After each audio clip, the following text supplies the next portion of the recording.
All right, now with the hangers you might have to modify a little bit because the hanger does not come straight back.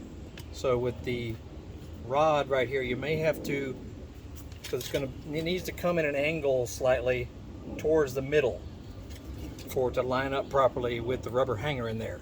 So I used my bench vise and just clamp down the bench vise and then just torque it, and it will bend this rod a little bit.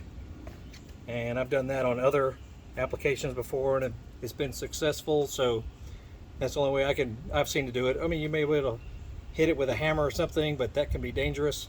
So use your bench vise that's fastened securely to the workbench and just torque it and get it straightened up to the way you need for it to line up on the rubber hanger inside. All right, now looking at the hanger underneath here, you can loosen it with a 13mm socket, and it may be easiest just to take it off, then slide it onto the rod, then re-put it on there after you've mounted everything up here. That's how I'm going to do it, at least. Very easy to do. Maybe a little bit of lubricant, Simple Green or water or something on the rubber part there to help it slide on better.